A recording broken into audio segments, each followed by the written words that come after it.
Bismillahirrahmanirrahim. Assalamualaikum warahmatullahi wabarakatuh.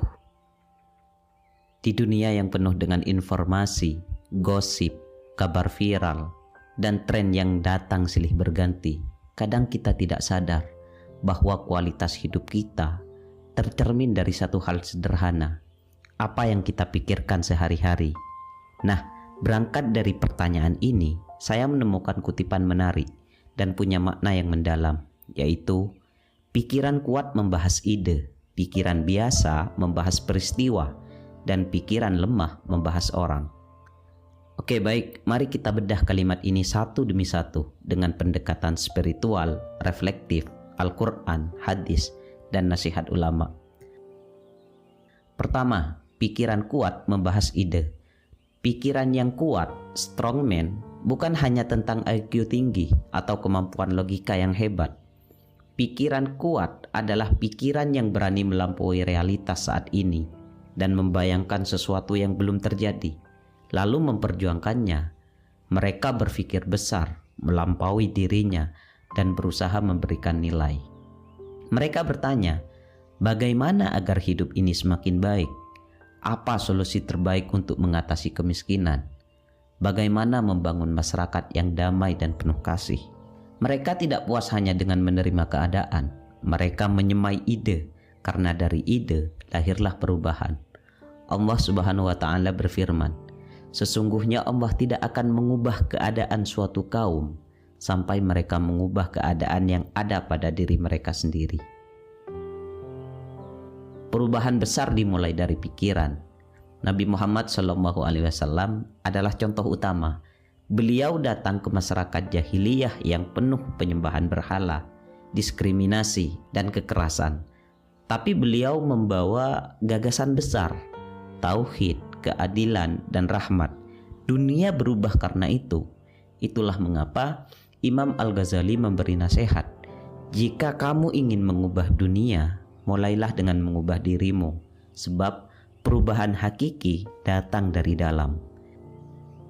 Jadi ketika kita duduk dan merenung tentang hal-hal besar, tentang bagaimana memperbaiki diri, keluarga, masyarakat, atau dunia, kita sedang melatih kekuatan pikiran.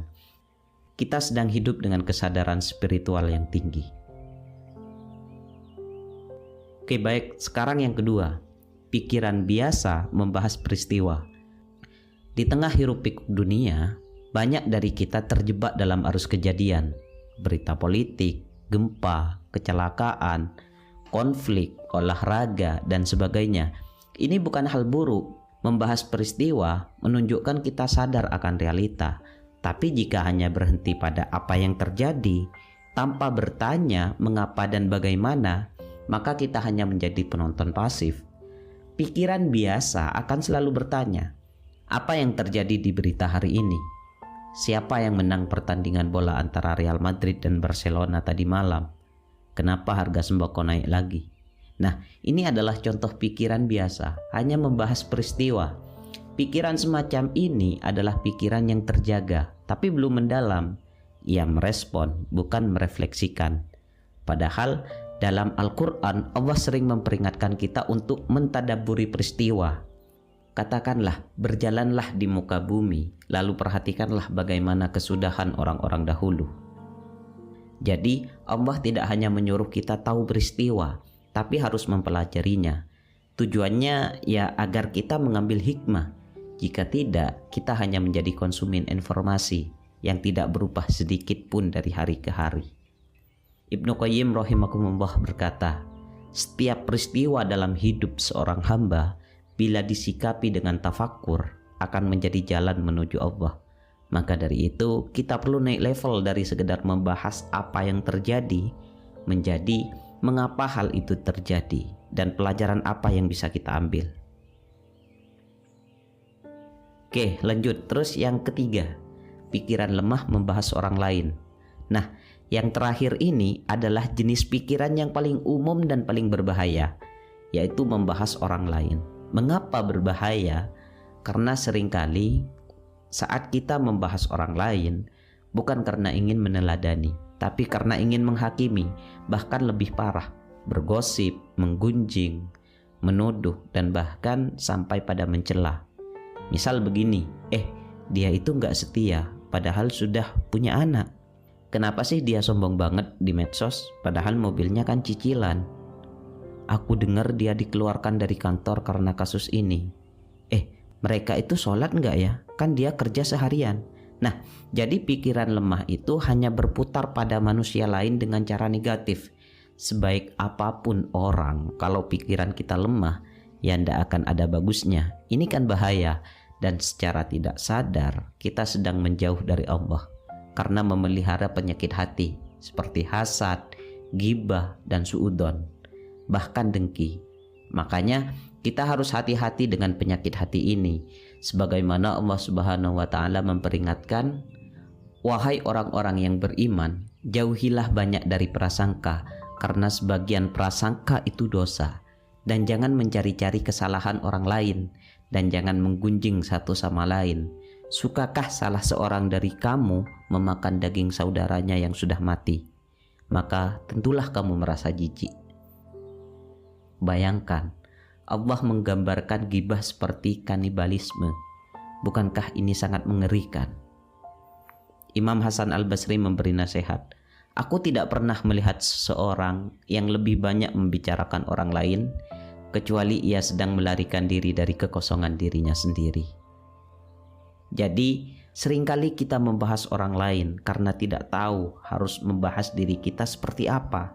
Kita lupa untuk membahas diri sendiri karena sudah terlalu sibuk ngurusin hidup orang lain. Nah, kalau pikiran kita ada di level terendah ini, apa yang harus kita lakukan? Ya, setelah kita ngerti 3 tingkatan pikiran ini, mari kita jujur. Kita semua pernah menjadi ketiganya. Kadang membahas ide besar, sering membahas peristiwa, dan tanpa sadar terlibat membahas orang lain. Sekarang yang penting adalah kemana arah hidup kita. Apakah kita semakin jernih, semakin dalam, semakin berpikir, ataukah kita semakin terjebak? Oke, baik. Jadi saya akan memberikan beberapa langkah sederhana untuk naik kelas dalam berpikir. Yang pertama, latih diri berpikir mendalam.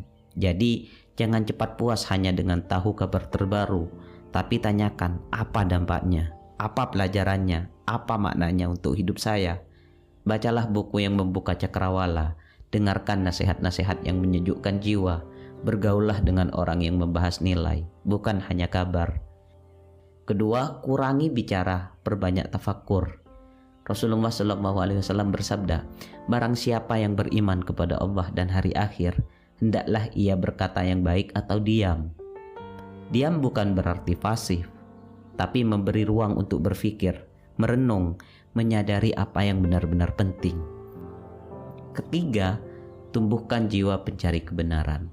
Orang-orang besar selalu haus akan kebenaran, bukan kabar.